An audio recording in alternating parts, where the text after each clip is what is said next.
Hey there, I'm Sarah, and today I'm taking you along with me to Lowe's to pick up some supplies because I need to rescue a struggling Hoya. This is mission propagation.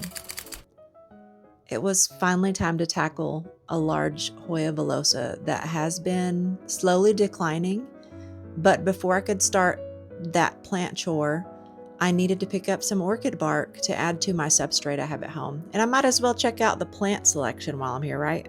I mean, I'm already here. I was super happy to see so many empty shelves because that only means one thing: restock. And I'm going to have to come back in a few days. It looked like they were about halfway through the restock, and there were definitely some new selections since the last time I visited this particular location. Those were very empty rails. I think there's about 6 hanging planters there. I could tell that the plants were freshly off the truck. They were in really good condition. The leaves on this fern are nice. I dropped the tag, but I did pick it up and put it back in. And I like the planter options that Live Trends has had this year. They're very natural looking, and then some of them are kind of boho. I really like the combinations of colors they've offered. It's been pretty good. This one is from recycled material. It was very lightweight, and it had a dish at the bottom. So it's a 2-piece watering planter. They had different color combinations, and they're really nice looking planters. Nice and lightweight to hang. The terrariums and water prop containers were really cool. This one's new. This is made out of that recycled material also, and the bottom is glass. I picked it up and it felt like it was like nice and like hefty, but I'm not sure like if the top unscrews. I'm not sure how it comes apart. This staghorn fern was already in a crate, which I thought was cool. A lot like the orchids they've been putting out. I just purchased my first staghorn fern ever, and I'm so excited to mount it. I can't wait. There are a lot of larger plants, and that's where we're headed. Look at that pretty African violet flower. I think they were $5.48. Yeah.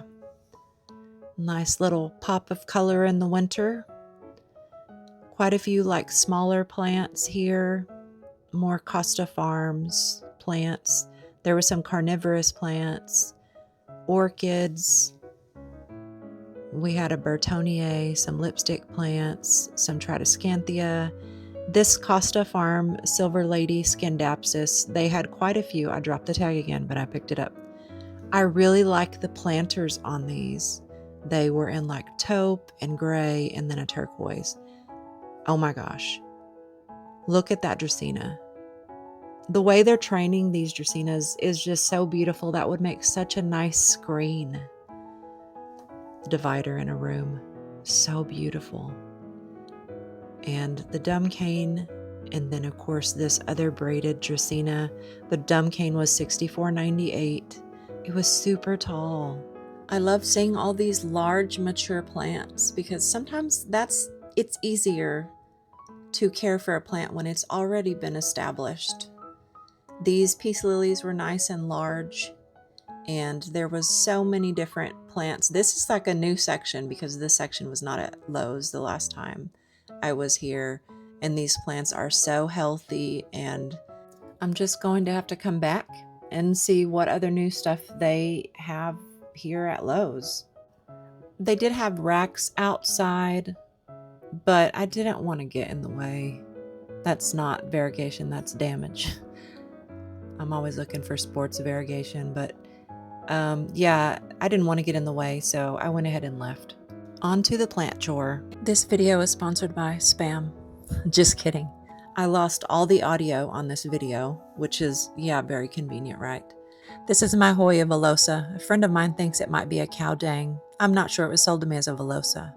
But I'm just telling you that it's been slowly declining, and I have been nervous about looking at the roots to see what's going on under the hood, so to speak. And it's time to just rip the Band-Aid off and figure out what's going on. I have not been looking forward to this at all.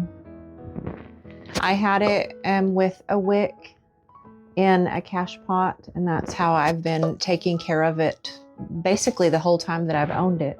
I've heard that this plant does grow really slow, and I have found that to be the case, but then I also found that it got to a certain point and it just kind of started shooting off.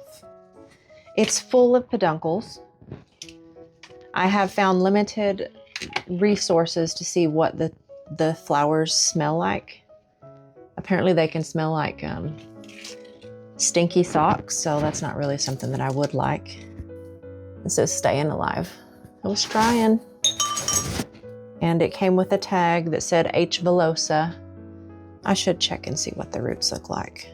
I like to use waterproof tape to make my trellises a little bit more stationary, and that way I can pull my plants out of the cash pots a lot easier. Okay, let's just rip off the Band-Aid.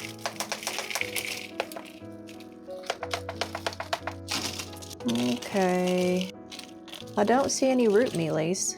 That's what I imagined was the problem. When I got this plant, it was trailing and it looked really pretty, but the leaves are very heavy on this plant. One of the stems actually broke that was trailing. So I had to propagate that, and I ended up giving it to somebody. Oh, I see the problem. Looks like it's full of like sphagnum moss in the center. That's the problem. I've never pulled it apart before. Yeah. Oh, wow. I had no idea that that's what was in the center of this plant. I've never unrooted it the whole time that I've had it, because when I purchased it, I was still learning about Hoya. Wow, it's just a ball of sphagnum moss. No wonder. I did not do this. This was the previous owner. Oh, wow. Ugh. I wonder why it's actually always done well until a few months ago. I felt it was because I changed the trellis that it threw a fit, but obviously not. The stem seems pretty okay still.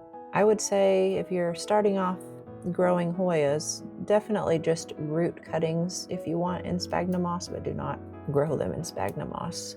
It's not a good idea. I do have a Hoya sigillatus, and when I purchased it, it was so pretty. It's still pretty. And I had it transferred my plants over into my own potting soil. If the plant is already happy and healthy, I'll just like treat it and just leave it alone. And I know that not everybody does that. That's what I've always done. And so about a year after having my sigillatus, maybe not even a year, I realized that it was in sphagnum moss and chunky perlite. And I've never changed it because by then the roots were so intertwined, and I've never been able to propagate that plant. I've tried it in so many different things. And so I'm just leaving it. It's just growing in sphagnum moss and perlite. Just let it do its thing. Yeah, the roots are all rotted because of this sphagnum moss. So this is on me. I should have probably repotted it when I first got this plant. I had no idea that it was in this. I've just taken for granted that it's always been so pretty. So I assume that it takes so long because it has these beautiful leaves. The leaves are really glossy on and like dimpled, and they have this awesome veining on the top sides of the leaves. And then under the leaves, it's like they're flocked. They're so velvety. And this is probably one of my favorite leaves on a Hoya. The fuzziness on one. It's like two dueling textures on a leaf. So no wonder why it takes so long to grow. That's a lot of work going into creating a leaf. I think I'm just gonna have to lose all these roots. I think I'm just gonna cut it off, but I am very happy that I see no root mealies. That is a good thing, because I have been treating my collection with root drench. Get my scissors and go to work. You can tell this Hoya is old because it's very woody. I don't know how old it is, but yeah, it's definitely seen some stuff.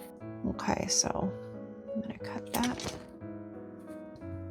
And see, it's still bleeding, so still alive. I have a container here. It's a to-go container. and I just put holes in the bottom. And I'll put these cuttings in here. Let them bleed a little bit. I don't want to pot them up before they've calloused over because the stem on the Hoya villosa is pretty thick. It's chunky. You see the back of that leaf? It's so fuzzy. Very satisfying. I always show people, like when they're looking at my Hoyas, I'm always like, check out this leaf, and they're like, oh, wow, so cool. This leaf is like very dehydrated, but I'm gonna see if maybe I can rehydrate it. There's two that are like that are just very floppy. That's okay.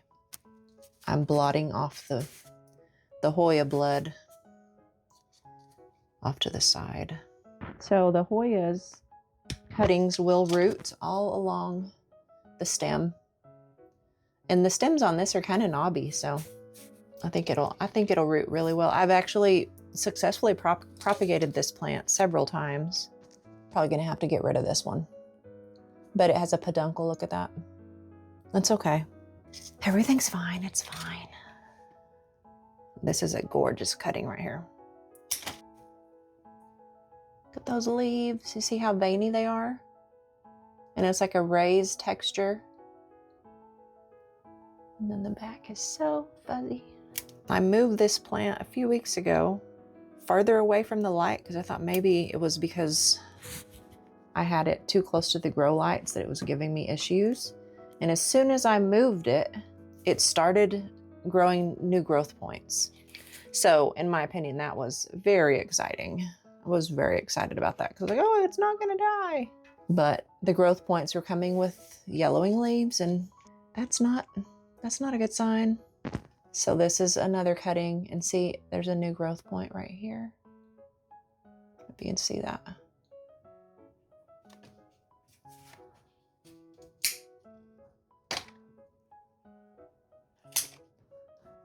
It's a nice one. They got a lot of Hoya blood dripping and very sticky. One more here. That one has a little peduncle on it. So it looks like I was able to save one peduncle so far. That's kind of sad because see this had 1, 2, 3 peduncles on this one. And then of course I had a peduncle on this one. It would be nice if these have like little leaflets on there that haven't they're not dried up, like maybe inactive. I've never been able to sprout a Hoya wet stick ever. I'm just gonna lose those peduncles, I'm sure. That's sad. The plant worked so hard to make those. That's all for now. I'll let these callus over and then I'll repot these in a second. Well, it'll be a second to you, but it'll be like an hour to me. I'm going to put this in a prop box. That always works for me. This is Fox Farm Ocean Forest. And I do like to root Hoya straight into the substrate so that they're already used to what they're gonna grow in. And this has some big chunks of perlite. Because I just cut these today, I am not going to water this until tomorrow. This one that has the peduncle, I want to kind of put it where I can keep an eye on the peduncle. It's such a beautiful Hoya. If you can ever get your hands on a Hoya villosa or cow dang, you should, because the leaves are so satisfying. And into the prop box, the cuttings go. Thank you for joining me. I think I needed the moral support to cut up one of my favorite Hoyas. Until next time, enjoy all the planty things. Thank you for watching. Bye.